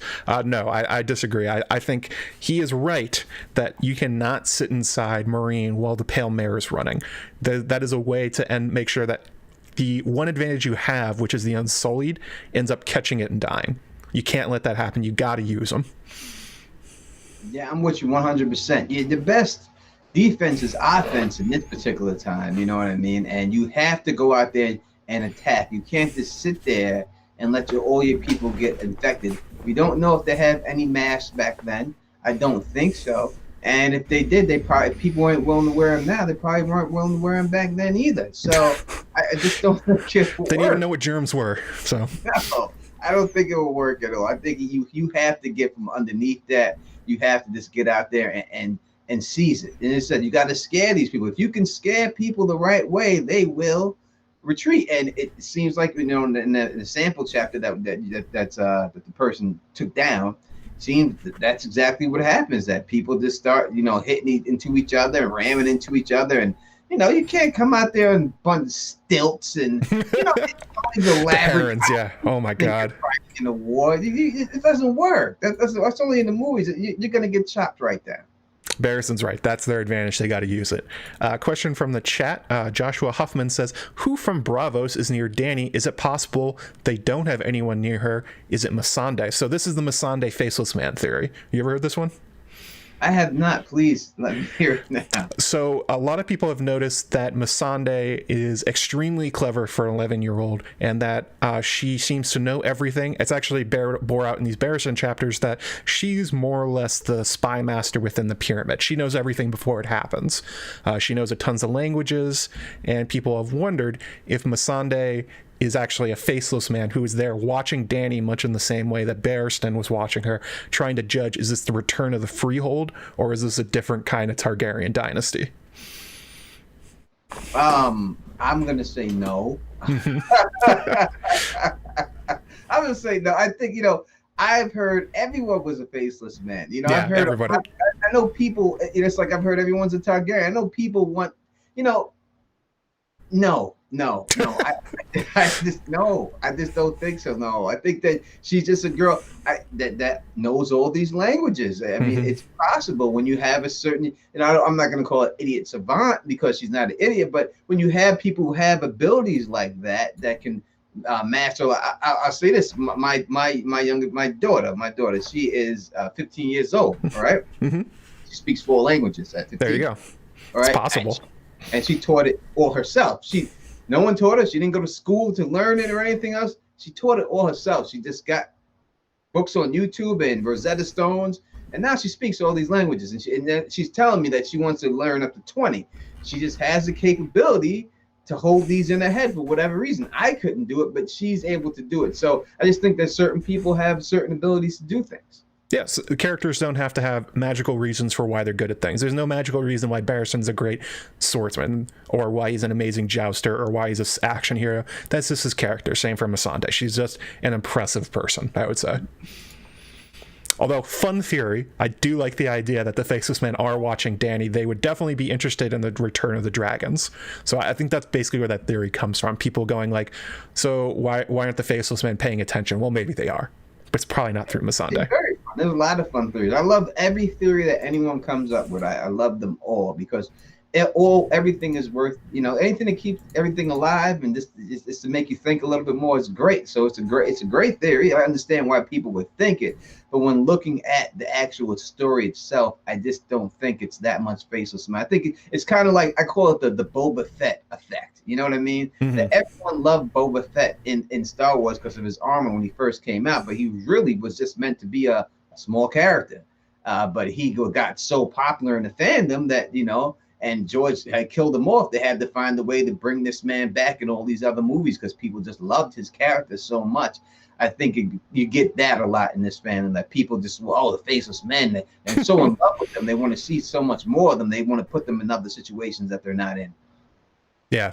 A comment here from Scott McCoy. He says, Joe's hat is great, but Tony's rocking that fedora. I agree. Tony's one of the more stylish guys in the fandom, I would say. Well, thank you very much. I appreciate it. It's not easy for me to find a hat that fits my head. I have an extremely small head, so. Opposite problems. Cool. So another question from the chat. Guilty Undertaker says, how much responsibility does Barristan bear for the state of the Kingsguard? Robert and Cersei did him no favors, but as Lord Commander, the buck stops with him. That's an interesting question. So should Barristan have done more when Robert started appointing shitty people to mentor them? Or was Barristan kind of checked out at that point? Because it is noted that quite a lot of the Kingsguard that Barristan's overseeing are not great dudes. I don't think that I never heard of the Kingsguards that have the role to appoint these people. So I don't know if that's overstepping his bounds if he said, hey, I don't think you should do it. So maybe he did, but I don't think he could just put people on the Kingsguard. You have to have the king do that. Yeah. And you have to think that though it happened to him when he got dismissed, that he's seen that they didn't like him, that he knew Cersei didn't like him. He knew that Jaime didn't like him. He didn't like Jaime. He always talked about how Jaime should be wearing a black cloak, right? Yeah. So he knew that they didn't like him and stuff. So he probably was just keeping his mouth shut to keep his head and just keep his position, Yeah. He also can't dismiss them. Like it's an appointment for life. So they're there. Barristan has to deal with them, and it's more or less, I think it's more or less up to the king to deal with his Kingsguard as he wants. Like, obviously it's sort of a military organization, and Barristan bears some responsibility for maybe not doing more to bring bad behavior to the attention of the king and Robert, but it seems like Robert didn't give a shit, so I don't know how much he really could have done, like for Boros Blunt and those kind of assholes. That's just kind of, what are you gonna do? Yeah, I don't think he could have really affected that. It's not like it's not J.R. Mormont's fault that there are assholes in the Night's Watch either. He has really no control over it. Let's see here. Let's grab one from YouTube. Cindy Taylor says, do you think Barristan and Daenerys will ever talk more about Rhaella, Aerys, and Rhaegar? I know they've talked about them, but not very much. She goes into a lot more here, but it's basically the idea of Barristan has told Dany some parts of her past. She has filled in some of the blanks, or he has filled in some of the blanks, but unlike the show, Dany doesn't believe him. Dany's still more or less clinging to the idea that Viserys told her, that the evil usurpers and Aerys is misunderstood. She actually has a good beat on Rhaegar, but it's also a really frustrating habit that Barristan gets really close to revealing good information and then stops his stories like 2 sentences short. And if they have a meeting again, do you think this kind of stuff will come up? Do you think maybe that's the whole reason that Barristan may not die in the Battle of Fire, but afterwards, just for this kind of conversation? Yeah, that's the only way I see her getting a true history. But I think he may give a little bit, but I don't think she's going to be around much longer to drop much to her. I think that she's going to have to go on what she knows, and I think that she's going to learn a little bit more. I think it will be where she will learn more about Rhaegar is going to be from John Connington. I think that is going to tell her, because obviously this is a man who was, I think everyone agrees that he was in love with Rhaegar, right? That's almost canon, right? That he's loving his Silver Prince, yes. Yeah, so I think that's where she'll find out, he'll say John Connington, and then maybe she'll say, well, maybe Barristan was right. Maybe the things we was telling was right, when she gets confirmation from somebody else, because obviously just from one person is not good enough for her right now. So John Connington will probably be the one to say other things to her. I would definitely love to hear the end of some of these stories. Like, in particular, Barristan stopped short of saying which Stark Ashara had eyes for. You're meant to assume it's Ned. Was it Brandon? All these other little things where it's like George is just messing with us, and he's messing with us for a reason. I'm hoping that yes, we definitely get more Targaryen history, more insights into this family that Barristan knew very well. He's one of the few people literally left alive in the story that even knew them at all. So it would be a shame to have him die without passing on that information to maybe one of the 2 characters other than Jon that this would matter to the very most. Let's see here. Let's grab one from Twitter. Matt Cootie, something like that. Talk about how it was all Barristan's fault that the realm fell to pieces because he just had to go and be a hero at Duskendale. This is something we talked about earlier, but yeah, it is so bizarre that such an act of heroism that everyone loves him for, and it's just one of those moments where maybe you should have let it go, man. And that's something that he thinks about a lot in these chapters, where he's trying to do the opposite of Duskendale now. He's trying to not do his duty, but to do what's smart for the realm. That's sort of how he's internalizing that, and that switch is a fascinating way for George to take that character, I would say. Yeah, everyone likes to be the Monday night quarterback, right? Yeah. It's easy. It's easy, like, when you're watching the game and he throws that pass, you say, yes, but it's an interception. Oh, that guy should have never threw that pass. We would have won the game. It's easy to go back and look at it at that particular time. But he did the right thing. I mean, he did the right thing that he could, and he should have succeeded, right? He should have got caught himself. This was unbelievable odds that he would have been able to pull this off, So he was supposed to fail. Did it. He shouldn't have done it. He shouldn't have been able to do it. He shouldn't have been able to get away with it, but he did. So that's what makes it even more incredible. But, you can't say, yes, obviously if Tywin would have stormed them and they would have killed the king and all this stuff would have happened. But there's so many other things that happened after that made this king go the way he did. So you can't put that on Barristan.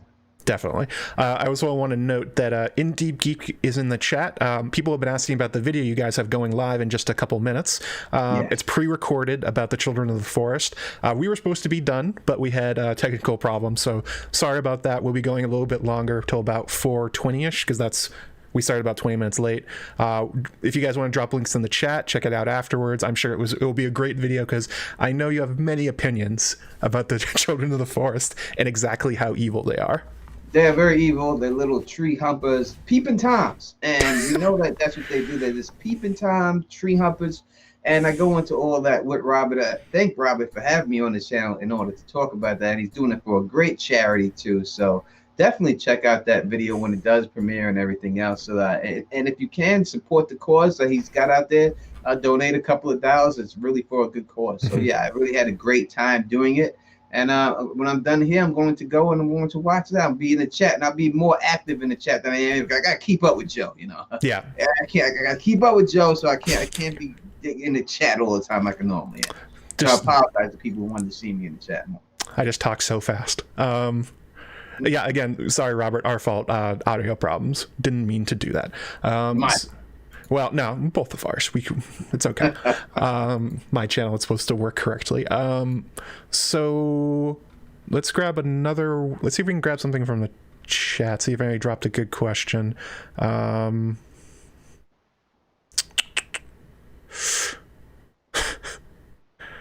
People are throwing down theories about the red wines are the white wines. Oh my God, get out of here. What are you doing, Danny? Terrible theory. Wrong. Varys is a merman. Varys is a merman. There's a one. He just keeps swimming, don't you know? He just keeps swimming. Just keeps swimming. So here's one from Isabel Lamego. Any chance we see Barisan and Tyrion interacting and helping Daenerys grow as a ruler? What would this interaction look like? The angel and devil on her shoulders. I believe Tony believes that this won't happen because he's next level going to die. But if he does survive, I think that is definitely one of those characters crossing that I think would be really interesting. I do. I think that I would love to see it. I would love to see them, and it would be a devil and an angel on both sides, on both shoulders, if that was the case. For that reason, probably reason why I don't think it's going to happen that way either. I don't think they're going to set that up that way. He has to go. It's too many characters, and I just think that you get rid of one person to have the other person take his place. And you can't have all these POVs in the same area telling the same story, right? So you have to get rid of these POVs, so you can only have one POV telling this story. So I don't think they'll be together for that reason. It's going to be Tyrion's POV. Barristan will be dead, and that would be, because how could you do Barristan's POV? You have Tyrion say something and then have Barristan answer it in his POV and then jump back and forth like that. This won't work. So Barristan will be gone. But I do think that it would be good to see. I would like to see it. That'd be cool interaction. And George even kind of did that with Quentin and Barisan at the end of A Dance with Dragons. And I don't know, it came off kind of weird. He also did that trick with Samwell and John where they would have a conversation, then you'd see the other side just a couple chapters later. Like, Quentin's dead, so that one's done. Barristan, yeah. And maybe the show did a very different version of Jorah. But I wouldn't be surprised if some part of that comes back, that he's still alive for a reason. George has not killed him for some reason. So his reintroduction, maybe to take Barristan's place, that could be something that happens. I mean, that's also one interaction I would like to see. Jorah's interactions during the Battle of Fire. Will he interact with Barristan there? Will they see each other? That would be something, especially because they left on bad terms. Barristan essentially got him exiled from Dany. That would be a dark horse character to kill Barristan, I would say. You know, I don't think he got the skill to do it. I don't think that his skill level is good enough to kill Barristan. I don't think he could take Barristan. I think Barristan wiped the floor with him, even at his age. I don't see him having that enough talent to get rid of Barristan. It'd be funny though if he like fell off his horse and he just runs up and runs him through or something like that. Well, anything could happen in the fight. Yeah. You know, he could be on a horse and he fall off and his leg get caught in the rung and get dragged, and then he can get caught like that. Of course. But and if he did kill, Dany likes Barristan. I just don't see how he would be able to pull that off and still be down with Dany. So I just don't see them two fighting that way. Mm-hmm. Although, fun fact, as we start talking about Jorah, a guy named Bear Island Josh in the chat shows up, and the first comment I've seen yells, "Jorah lives." So, all right, got some Jorah fans out there. Good timing. Jorah, it's hard for me sometimes because, you know, they combine this character in the show and it's fresh in your head, you know what I mean, when you see all this, because very different. You don't know who that's going to be. Is that going to be Jorah with Dany? Is he going to fight the White Walkers with Dany? Is it going to be John Connington? He's got both of those roles. He's got some. They gave him 3 people, I think, in the show, but he's got both of those parts in him. So you just don't know where he's going to end up. And Marwyn the Mage. Marwyn's on his way too. There's so many counselors coming to Dany at this moment, and she's not there, which is even better by George. So question here from Michelle Carter. She said, she said, "Yay!" double exclamation point. So looking forward to the collaboration of you and Tony. Thank you. Her question was, well, will Barisan make it to Westeros with Dany? You already said no, but I think the second part of the question is very interesting. If Dany leaves, what's going to happen to Meereen? Because you can't rule Meereen from King's Landing, and the show essentially said like King Dario, I guess. But what would you think would happen? Would she really just abandon Meereen after all this effort she's put into it? You know, I really like, you know, when you you know, I know we're not talking about the show in this, but I do like the Bay of Dragons. I like the name, and I don't know if they made that up. You know, it seems like too good for them to have made up. I mean, it's a simple name. It truly is. Like, a lot of people could have thought of it, but I don't know if they thought of it. So I do believe it could be a situation like that someone gets left behind to rule it in her name. So hopefully that's the way it goes, but I don't know exactly who it would be. If it would be Dario, I don't know. I would guess Skahaz, right? Plum could be it. Who knows? You know, but it could be somebody left behind the ruler for it. That's a good point, because the show really cut out most of the sellsword companies, but there's like 5 or 6 in action around Meereen at the moment. You've got the Company of the Cat, you've got the Windblown, you've got the Second Sons with Brown Ben Plum, as you said. You've got the Windblown, the Tattered Prince, who has been promised Pentos. In the show, they kind of ran out of characters to install as rulers, but there's an endless amount, if you want to, from George's perspective, I would say. Yeah, and Tyrion's got to get rid of Brown Ben Plum because he owes him, right? So, so something's got to happen with him. He's got to get rid of him. He's got to do something with him to satisfy him, you know. So that could be somehow Tyrion pulls that off and gets him that, and Brown Ben accepts that, and that's just what it is, you know. So, but something has to happen between them, or you know, he could go after Tyrion. Yeah, that is a big problem. He promised them cash. Did he promise him Casterly Rock or just the gold? I think the Casterly Rock itself. Oh yeah, he has to die. He can't make it. Or he's got to get a better offer. Although that is kind of the plot of the War of the Ninepenny Kings, where all these characters like Brown Ben Plum and the Tattered Prince joined Maelys the Monstrous with the promise that they would get castles in Westeros and they would carve it up. If Dany has to do something like that in order to do her own conquest, that would be an interesting way of linking back. And I don't think most people would even make a connection between Maelys and Dany, but that would be fascinating if George makes that connection, especially since Berrenstain's there. Berenstain knows Maelys. He killed him. It's like, history repeats itself. Indeed. Let's see here. Oh, Michelle Carter's in the chat, says, thank you for answering my question. No, thank you for leaving one. That was a good question. Unfortunately, the first part kind of got negated by both of us thinking that Barry will not leave Slaver's Bay, most likely, and will probably die. Guilty Undertaker says he thinks the Shave Pate. I think that's the most likely. He seems the most ambitious, and he has the support of the freedmen. So if there's some kind of large-scale social revolution in Meereen, Skahaz and the Brazen Beasts, I mean, they are the security forces and they have a popular movement. I would guess that would be who Dany would trust and then not feel great about it because it's Skahaz and that he wants to kill children really bad. Yeah, no, that's a good person. It's gonna be someone, you know. I just said I don't think Dan and D&D did that on their own. I don't think they made that up or made that name up. I think they were told that that's what's gonna happen. So who it's going to be could be anybody's guess, but that's definitely a good one. I would love the King of Meereen to be the guy with the blue hair and the yellow mustache. Seems perfectly Meereen, I would say. Oh, good. People are just yelling out bad theories. Steven Stark says the Erie is a spaceship. Sure. Believe that one. Yeah. All right. Yeah. That's good. Secretly sci-fi. The Erie is just going to pick up and blast out into space. Sure. That's what the Giant's Lance is. It's a spaceship. Absolutely. That'd be amazing. Amazing that they have a spaceship before they had airplanes. Amazing. And before they had cars, that would be amazing for them to pull that off. That'd be amazing. Let's see here. We got one here from patron Eric Forrig. He says, keep in mind that the author is a hippie. What is the function of Barisan as a POV? Are you supposed to see him as like a doddering old fool? And he does not really engage too well with the Miranese people. He has trouble keeping them apart. He doesn't like their food. He's like trying to install Westeros while he's there with like the small council and the bringing of knights.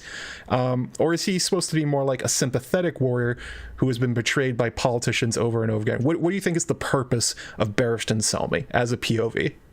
I think Barisan to me, Barisan is an old soul. He's an old man stuck in his ways. You can't teach an old dog new tricks. And I just think that his thing is to bring the old school Westeros and show you how people think in Westeros and how they think about these people from overseas, how he views them from his old world aspects. And I think that's what his purpose is of having his POV there.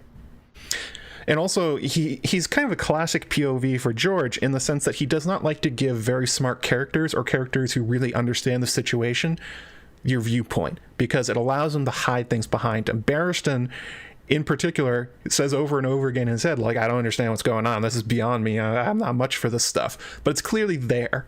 And it's kind of like how we will never get a Varys or Littlefinger POV. They know too much. They are too smart. The same for Skahaz, the same for Hizdar, the same for Resnak Moresmak. Like, these guys, they would reveal the plot. So in that sense, that's what Barristan does on a practical level. But yeah, I think you make a good point. He's also kind of an exposition machine. These 4 chapters are just tons of exposition about the Targaryens and the attorney at Harrenhal. Yeah, they gave Victorian Greyjoy POV just because he's stupid. Yeah. That's why he has it. That's why they gave it to him, because he doesn't know what's going on. He has no idea what's going on in his own boat. He has no idea what's going on with the dusky women. They tell him, hey, to claim this horn, it must be claimed with blood. So he goes, oh, let me just rub my blood on top of the horn. I mean, no one said to do that. That's how you claim it, rubbing your blood on it. But that's the first thing that comes to your mind. So, he's not a smart guy. And you need people like that, because you don't want to get, when you do a POV book style, you don't want to give away what happens in future chapters, right? That's the whole reason why you do the POV, to make people want to go to it. You have to wait till they get back to a person that's around that person to understand it. So you can't have someone who would know everything and give it up. There's no reason to read the next chapters after. Exactly. Also, I want to say hi to somebody in the chat that just showed up. Alicia Kingston, AK47, just showed up. And this is actually a good time to say that next week, Alicia Kingston will be following Tony up. Me and her will be talking about Ario Hota. Same time next week. So going again with the series of Gurn's POVs he's talking about, from Barristan to Ario, kind of a similar character, sort of the duty-obsessed guard who's questioning their loyalties. Well, Ario doesn't do that quite as much as Barristan does, but that's one of those things that people go like, well, Ario's next level dead, kind of like Barristan. It's like George has kind of done that. He's done that one in spades by this point. And Jaime, I would say, seems to be a more interesting version of Barristan and Ario, kind of, and Aris Oakheart even. Yeah, I think that'd be a great thing. Can't wait for y'all to watch that when y'all do that. I can tell you that Ario will not go out like he went out in the show. I can guarantee you that it won't be no little ass dagger stabbed in his back and he just makes a little grimace and falls on the floor and he's dead. I guarantee it won't go out. It won't be like that. No, Showdorn was not awesome, to say the least. No Quentin Martell, no Arianne, and you sort of just get stuck with the Sand Snakes and Duran, but not even a good Duran, and you don't even get to see Ario too much. It wasn't great, but the George's conception of the Dornish and what they're doing is far more fascinating. It is. And Arya's, again, one of those characters where he kind of knows what's going on. He kind of gets bits and pieces from Duran about what his plan is, but he's more or less the limited POV to create the tension, which is awesome. Yeah, I have a lot of comments on it, but I will save them for the chat for you guys to do your thing. There you go. So reached about 2 hours here. So I think this is a good time to plug all the stuff. Tony, what do you got going on? What do you want the people to check out? All right, so you can check out TeflonTV. That's my channel. Anything. Check that out. Tonight, I do believe I'm streaming at like 8:30. I think Sam Rixian is on with me. LMR is on with me. I think Drinks and Know Things is on with me. I think we have like 8 people on there. I think we're going to be talking. Huh? A party. It's a big party. And I think we're going to be talking about the ending for characters in season 8, if we think that it's going to end the same way for them in the books as we see in the show, if we liked it, if we didn't like it, or anything else. So that's what we're going to be going through, all the characters and talking about that. I have that. I'm on Ryber's channel right now. Yeah, right now. Tony's on 2 different YouTube channels at the same time. Only you. I'm on Ryber's channel right now. So definitely go to Deep Geek and check that out. But I have a video coming out on Monday. Besides that, will be talking why Tyrion is not the 3 heads of the dragon. I just did a 3 heads of the dragon video, and gave why I believe that who the 3 heads are. And a lot of people in the comment section said, no, Tyrion. So I'm going to tell you exactly why it can't be Tyrion. Tyrion's not that. Well, I'm going to tell you why people think it, and I'm going to tell you why it can't be. I'll put that out. And I do believe that I have a triple pink letter video coming out this week with 3 different point of views on it with me, Gray Area, and Bridge 4. Nice. I think that drops Thursday, so we're doing that, and that's what's going on Teflon TV. So definitely, subscribe to my channel to get all that good stuff. And Joe, thank you for having me on your channel. I truly appreciate it. It was a great time. Yeah, it was a good time. I was enjoying taking random little topics and making 2 hours out of them and finding a lot more than you ever thought. Like we did Wyman Wanderley like a month ago. Pretty minor character, but got a good stuff out of it. Barristan here too. Great conversation. Glad to have you on, Tony. For me, what's coming up, of course, you can go to, if you're watching this, like and subscribe this video. Hit that little bell button so you get the notifications, leave comments or anything. I check the comments pretty regularly if something you want to say. You can also support me on Patreon at patreon.com/JoeMagician, where you can get access to the patron Slack, where quite a lot of people in the chat hang out all day and talk about nonsense, which is, how we do. You get access to videos early and also patron-only episodes. The next one coming out will be about George's old story, the bad one, Meat House Man, because I'm going to do that to myself. Reading it has been... You never heard of Meat... Have you heard of Meat House Man? No, I'm glad I didn't. But It's a sci-fi... Sci-fi. It's widely regarded as his worst story and the hardest to read. So I'm going after it. It's so many things just go through my mind when I hear Meat House Man. It's about I'll give you a quick breakdown so you guys can know in the chat what it is. It's about these guys called corpse handlers. They're essentially like the others. They're psychic people that control corpses to do stuff for them, and that's where it starts. That's the starting point. It's essentially like seeing from the perspective of an other. And then everything that goes from that, it is horrific. Also, coming up, my next video, voted on by the patrons, will be about the Tattered Prince. What is his true identity? Of the Tattered Prince of the Windblown, we talked about a little bit during this stream. He's one of those characters that's set up as George clearly wants you to think what is the secret identity of this character. I have an idea using kind of the 5-year gap with my Brienne the Beauty thing and Kago Corpse Killer. If you guys have seen those videos, it'll be about that, and maybe kind of a small one, just like what even is the 5-year gap, because that's one of those questions that you say it and then your stream erupts with like, wait, what are you talking about? What the hell is the 5-year gap? What is this? What are you talking about? So we'll probably do that. And let's see here. God, what else? Tuesday, the gaming streams, we're going to be restarting. The Danes campaign has ended. Probably be playing maybe as John or Rob or something like that. That'll be fun. And again, another Quaranstream next Saturday, or this coming Saturday, with Alicia Kingston talking about Aryo Hota. So make sure you guys go check out Robert's channel for Tony, more Tony, just all the Tony you can get, and then later tonight their party stream. So yes, stream will be going. I'm gonna set up the stream actually as soon as I get out here. So if you do subscribe, you'll be able to see it. But yeah, it should be a lot of fun. And see how many people we can get on there, and see how long I can control all the people and still keep it fun. But controlling is gonna be hard. I think we're gonna have 8 people on there at least. So it should be a lot of people. Should be great. So yeah, thanks everybody. Got somewhere around 225 people I think watching at the same time. Great for our weekend.